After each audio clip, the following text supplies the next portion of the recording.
The final logistics report of the week was spread across my wooden desk, a detailed grid of delivery success rates, fuel efficiency curves, and driver schedules. It was exactly 5 o'clock on a rainy Friday evening when the heavy door of my office wound open. I did not look up immediately, my fingers still flying across the mechanical keyboard as I adjusted a route schedule for our northern deliveries. "You have 5 minutes," a voice barked. The words were cold, sharp, and entirely unexpected. I stopped typing, my hands hovering over the keys as the sudden silence in the room became heavy. I looked up to see Walter Garrison standing in the doorway. He had his arms crossed over his chest, a smug, self-satisfied smile playing on his lips, the look of a man who believed he had just played a winning card in a game I did not even know we were playing. Behind him, Roger, one of our security guards, stood in the hallway looking uncomfortable. "Excuse me?" I asked, keeping my voice calm, though a cold knot was already forming in my stomach. "Walter, what is the reason for this?" "You heard me, Evelyn," Walter said, stepping into the room and placing a cardboard box on the corner of my desk. "You have 5 minutes to clear out your personal belongings. Roger will escort you to the lobby, and then we will need your building badge and your company laptop." For a moment the room seemed to spin. I had given 10 years to Heartland Freight carriers, starting when they were a struggling local delivery service with only 12 trucks. Under my direction, our delivery success rate rose from 58% to 97%, transforming the company into a dominant regional force. Now I was being given 5 minutes to disappear. "Walter, let us discuss this," I said, rising slowly from my chair. "We just secured the Oak Ridge contract. Our quarterly profits are up by 15%. If there is a problem with my performance, we should discuss it with human resources." "This is not a discussion, Evelyn," Walter replied, his voice dripping with corporate indifference. "It is a business decision. The board of directors and I have decided to restructure the operations department. We need a fresh perspective, new energy, and someone who can take us to the next level." As he spoke, the puzzle pieces fell into place. For the last 2 weeks there had been quiet whispers in the break room, conversations that abruptly ended whenever I walked by, and secret meetings in Walter's office. "When does she start?" I asked, my voice dropping to a quiet, steady tone. Walter's smile faltered for a fraction of a second, his jaw tightening. "When does who start?" "Your daughter," I said, looking him dead in the eye. "Bianca. When does she start in my position?" Walter adjusted his collar, not denying it. "Bianca starts on Monday morning. She has a Master of Business Administration and represents the company's future. You will receive a 2-week severance package, provided you sign the agreement." "2 weeks," I repeated, a bitter laugh escaping my throat. 2 weeks of pay for 10 years of building your company from a failing local route into a multi-state operation. You really think that is fair? Fairness is not a business metric," Walter said, checking his watch. "You now have 3 minutes. I suggest you start packing." A deep calm washed over me, replaced by a cold focus. Walter Garrison believed he was the master of this board, but he had made a catastrophic error. He had forgotten a crucial detail that had been sitting in my family records for 3 years. "Fine," I said, reaching for the cardboard box. "I will be out in 3 minutes." Walter nodded, pleased with my compliance, and walked down the hallway. He probably thought I would go home, cry, and spend the weekend looking for a recruitment agency. He had no idea that he had just pulled the pin on a grenade that was about to destroy his entire business. I sat back down and opened my personal laptop. I did not copy files or steal data. Doing so was unnecessary. Instead, I accessed the master contract database and pulled up our agreement. Vance Fleet Management was a small business my husband Gerald and I had founded 3 years ago. We started by buying commercial trucks and leasing them to local businesses. Over time, our fleet grew. I had pointed out to Walter that he could save 15% on his fleet costs by leasing from us. He had jumped at the chance, signing a master lease agreement that eventually covered 73 vehicles, every delivery van and refrigerated tractor trailer. Heartland used to run its business. I scrolled down to Section 12, Paragraph 4 of the lease agreement. It was a clause I had written myself, a standard protection for a small vendor dealing with a larger corporate client. It stated that in the event of a material dissolution of the business relationship between the parties, the lessor retained the right to terminate the lease with 24 hours of written notice and immediately repossess all leased assets. Walter Garrison had just fired the owner of the fleet that kept his company alive. He had dissolved our business relationship. I emailed our attorney, Lawrence Fletcher, instructing him to file the notice of lease termination. I messaged Hector Ortiz, our repossession coordinator, telling him to prepare his teams. Then, I logged out, shut down my laptop, and packed the photos of Gerald, Toby, and Clara. As I walked out, Roger, the security guard, muttered, "I am sorry, Evelyn. You did not deserve this." "It is all right, Roger," I said, smiling gently as the automatic glass doors opened to the rainy evening. Sometimes a change is exactly what we require. Tell Walter I hope his daughter is ready for Monday morning. I walked to my car, the cold rain falling on my shoulders, but I did not feel the chill. It was 5 o'clock on Friday. In less than 48 hours, Walter Garrison's empire was going to grind to a complete halt. The drive home was quiet, the windshield wipers clacking a steady rhythm against the glass as I navigated the heavy Friday evening traffic. My personal mobile phone sat in the cup holder, silent. I had already deactivated my company account, cutting off the constant stream of emails that had dictated my life for a decade. When I pulled into our driveway, I saw Gerald's car parked near the garage. It was only 5:30, and he usually worked in his home office until at least 6. He was waiting for me at the front door, his brow furrowed in concern as he took my coat. "You are home early. What happened?" "Walter fired me," I said, setting my bag on the kitchen counter. "He gave me 5 minutes to pack my things. His daughter Bianca is taking over my position on Monday morning." Gerald stared at me, his face turning red with anger. "He did what? After 10 years? After everything you did to keep that place afloat during the pandemic? This is outrageous." "It is nepotism," I replied, sitting down at the kitchen table. "But it is also the biggest mistake he will ever make. I need you to call Hector Ortiz right now. We are going to repossess every single one of our 73 vehicles." Gerald stopped, his anger freezing into a look of sudden comprehension. A slow, sharp smile began to spread across his face. "All 73, the entire Heartland fleet?" "Every single one," I said, opening my personal laptop. Section 12, Paragraph 4 of our lease agreement. The dissolution of the business relationship triggers our right to terminate the contract with 24 hours of notice. Walter terminated my employment, which means he broke the relationship. We are well within our rights to recover our property. Gerald pulled out his phone immediately. "I will call Hector. He has been complaining that his yard has been too quiet lately. He can get his recovery crews together by tonight." While Gerald spoke to Hector, I dialed our attorney, Lawrence Fletcher.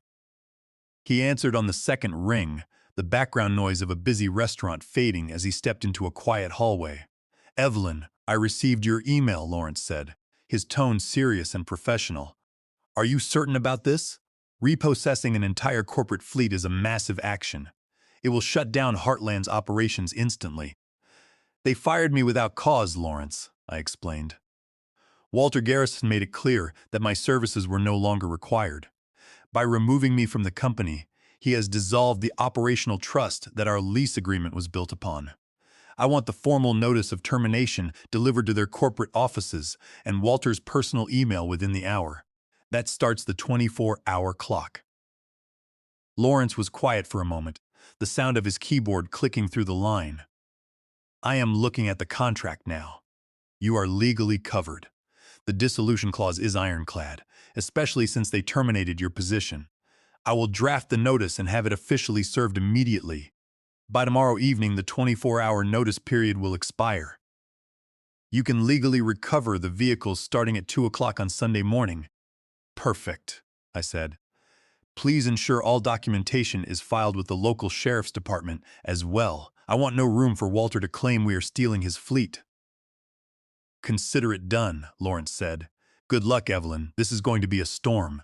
After I hung up, Gerald walked back into the kitchen, his phone still in his hand. "Hector is in. He says he can mobilize 12 recovery teams and 6 flatbed transport trucks. He is contacting Summit Storage Solutions right now to ensure they have enough secure space to park 73 commercial vehicles. He estimates the total cost of the recovery operation will be approximately $40,000. We have the funds, I said, looking at our business account balance. 3 years ago, when Gerald's father had passed away, he left us an inheritance of $215,000. While we could have paid off our mortgage or invested in the stock market, I had convinced Gerald that we should build a vehicle leasing company. We had started with just 10 used box trucks, leasing them to local businesses. That passive income had allowed us to buy more vehicles, eventually securing the master contract with Heartland. That contract had been bringing in $32,000 a month in lease payments. "It is a risk," Gerald said, sitting opposite me. "If we take the trucks, we lose $32,000 a month in steady revenue. Heartland will not be able to pay us if they cannot operate."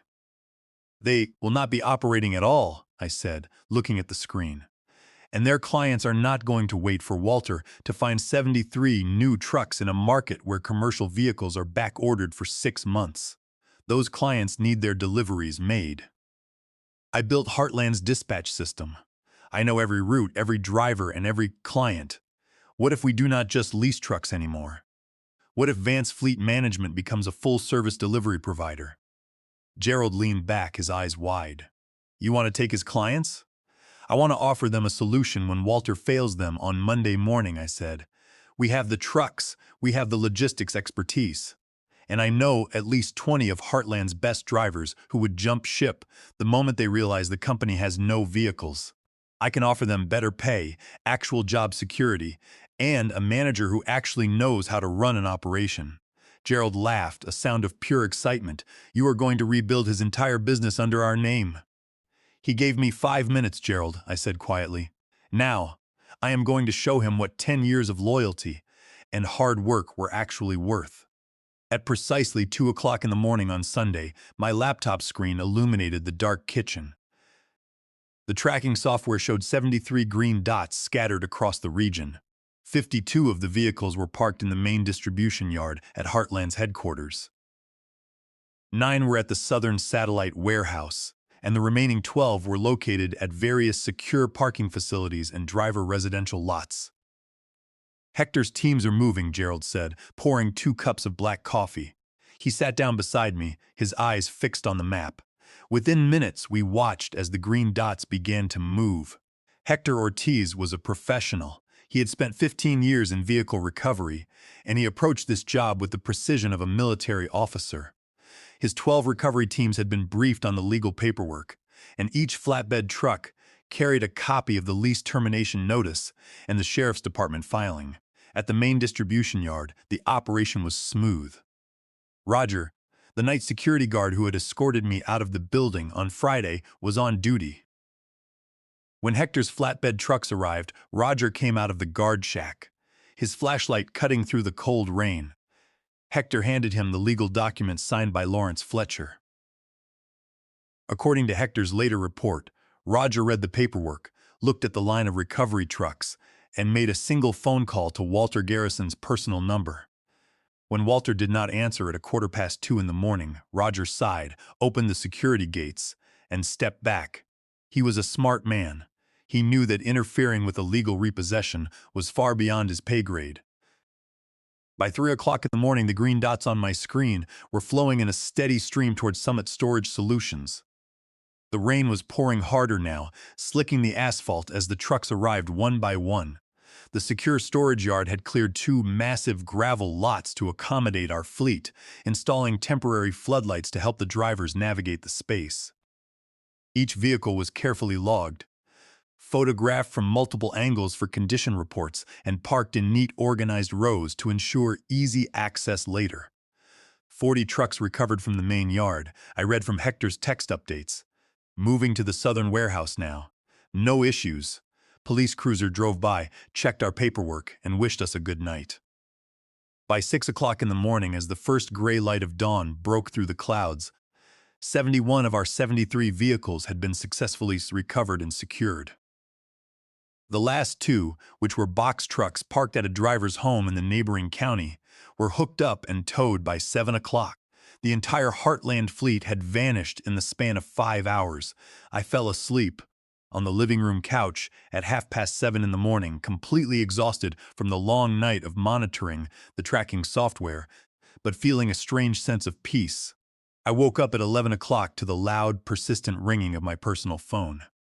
I sat up, rubbed my eyes, and looked at the screen. It was an unknown number, but I had a very clear idea of who was calling. "Evelyn Vance," I answered, sitting up. "Evelyn, thank goodness you answered," a frantic voice said. It was Rachel Holt, the weekend operations supervisor at Heartland. "We have a massive emergency. I just arrived at the main yard to prepare the Sunday night line hauls, and the entire lot is empty. Every single truck is gone. The keys are missing from the dispatch office."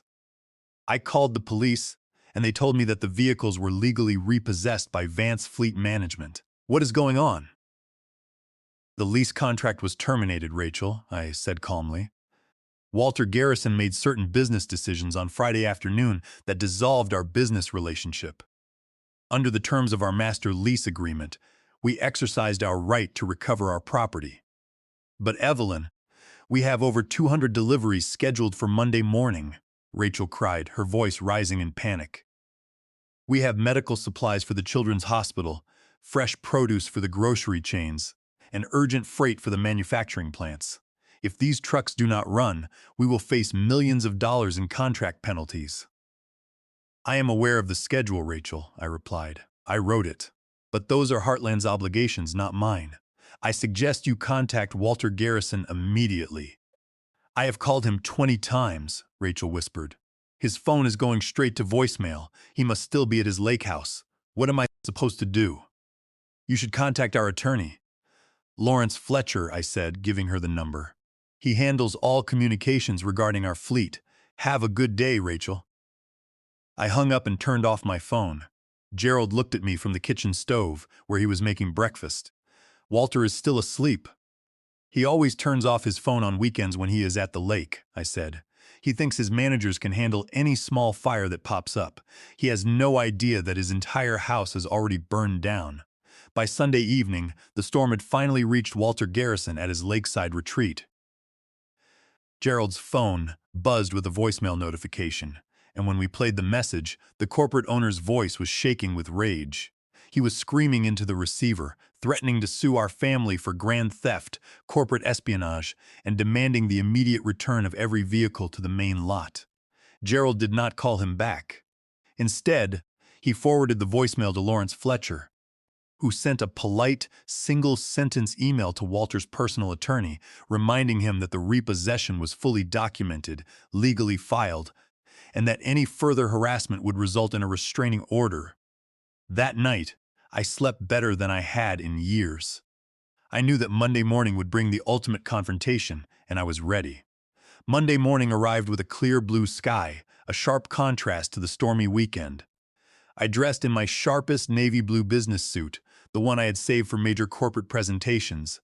It was my professional armor. As I adjusted my collar in the mirror, I felt no nervousness, only a quiet, steady resolve. Gerald helped me organize the folders containing the lease agreements, the termination notices, and the GPS tracking logs showing the exact times the vehicles were recovered. "Remember," he said, kissing my cheek, "you hold all the cards. They have no business without our trucks." At 9 o'clock, my phone buzzed with an email.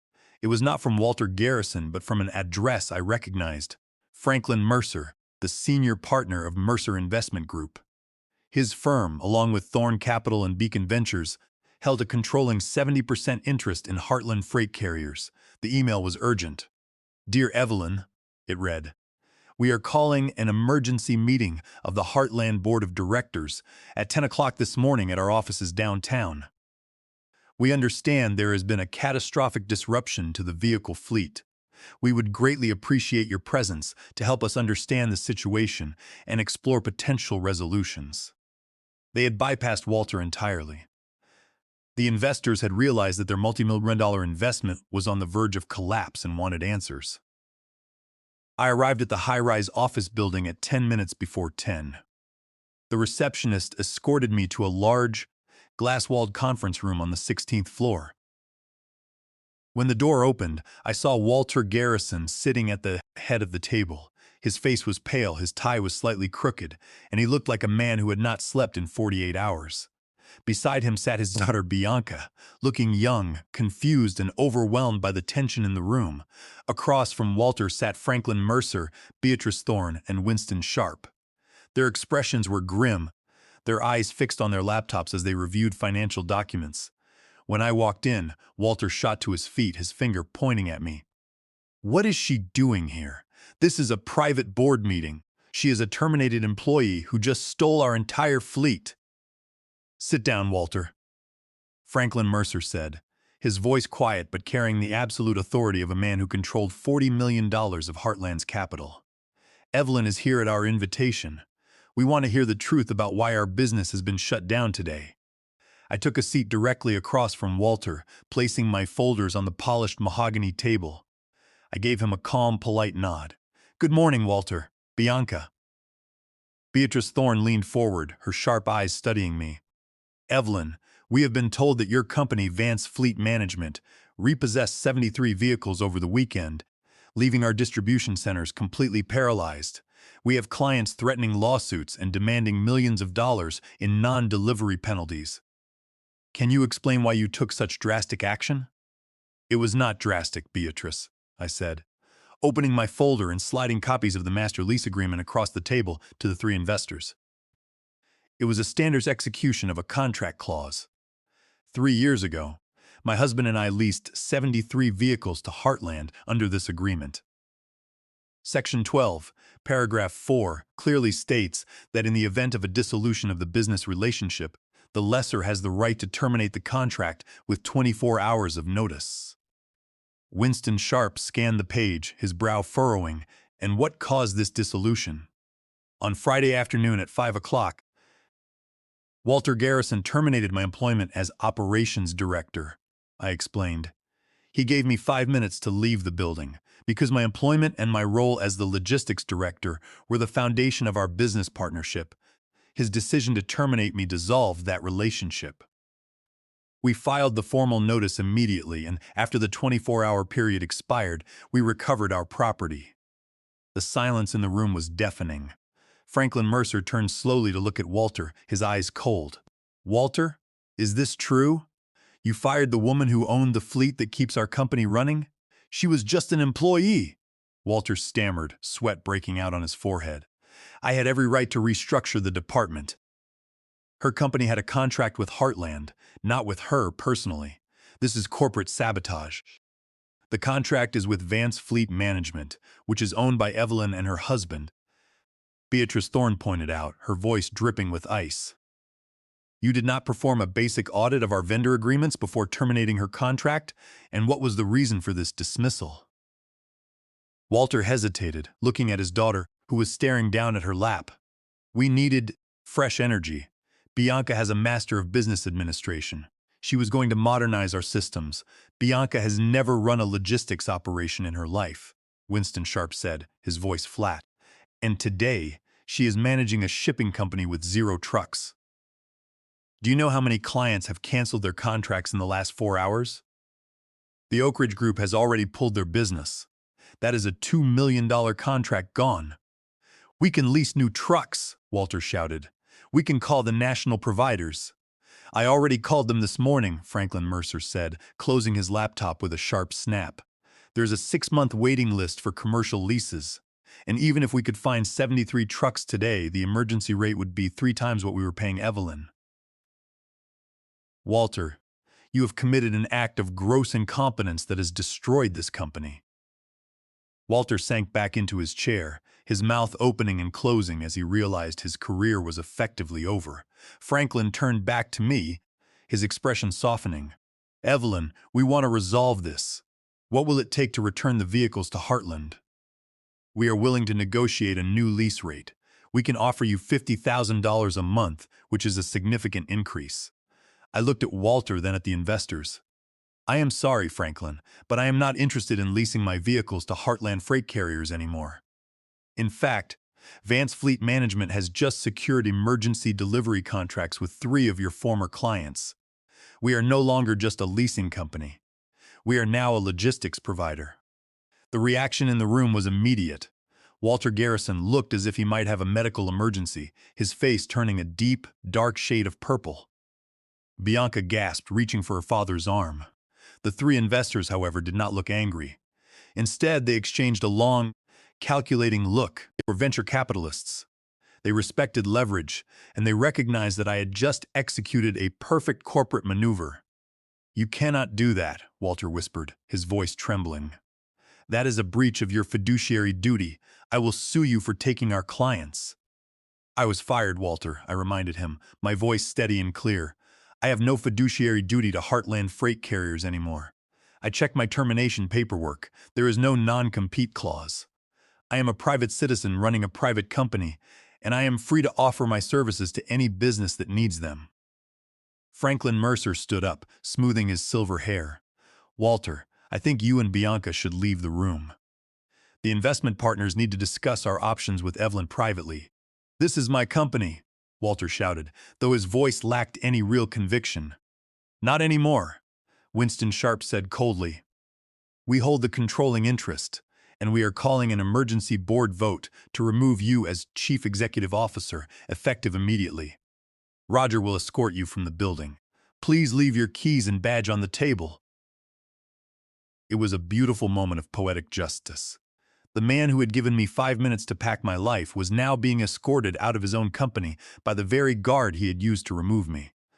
Walter stood up slowly, his daughter following him in silence, and walked out the door without looking back. Once the door closed, Franklin Mercer sat back down and looked at me with a faint smile. "Well played, Evelyn. You have completely dismantled Heartland in less than 72 hours. But let us be practical. If you take our clients, Heartland will file for bankruptcy by the end of the week. That means our 70% investment is worth zero. Is there a way we can work together?" "I am not interested in rebuilding Heartland under Walter's name," I said, "but I am interested in acquiring their remaining assets during the bankruptcy proceedings. I want their warehouse leases, their dispatch infrastructure, and I want to offer jobs to their drivers and operations staff. If you support our expansion, Vance Fleet Management can offer your investment groups a 20% stake in our new delivery operation." Beatrice Thorne laughed, a sound of genuine appreciation. "You want us to help you buy the carcass of the company you just killed, and then give us a minority share in the new one?" "It is the only way you will recover any of your capital," I replied. "And you know that with me running the operations, the company will be highly profitable. I built Heartland's success, now I will build my own." The investors spent the next 30 minutes discussing the details. They realized that my proposal was their only viable option to avoid a total loss. By the time I left the building, we had a preliminary agreement. Vance Fleet Management launched its full-service delivery operations the next morning. We pulled 40 of our box trucks out of Summit Storage Solutions and put them on the road. I spent the afternoon calling our best drivers. "Terrence," I said when Terrence Williams answered his phone. "It is Evelyn. I am running Vance Fleet Management now, and we are taking over the regional routes. I can offer you 20% more than Walter was paying you, along with better healthcare benefits and a guaranteed schedule. Are you in?" "I was just about to file for unemployment, Evelyn," Terrence said, his relief clear through the line. "I am absolutely in. I will call the other drivers. Most of them are furious at Walter for shutting down the yard anyway." By the end of the week, we had hired 45 former Heartland drivers. We secured leases on 2 of Heartland's key warehouses during the bankruptcy court proceedings, and we transitioned 50 of their largest clients to our service. 18 months later, Vance Fleet Management was a thriving regional powerhouse. We had grown our fleet to 143 vehicles, hired 260 employees, and were operating across 11 states. Gerald and I had moved our operations into a modern headquarters. We had hired a professional management team, Ronald Simmons as our fleet manager, Diana Foster as our director of human resources, and Ryan Barlow as our dispatch supervisor. We ran our business ethically, treating our workers with respect and paying them what they were worth. One evening, as Gerald and I were preparing to leave the office, my personal email buzzed. It was a message from an unfamiliar address. "Evelyn," the email read.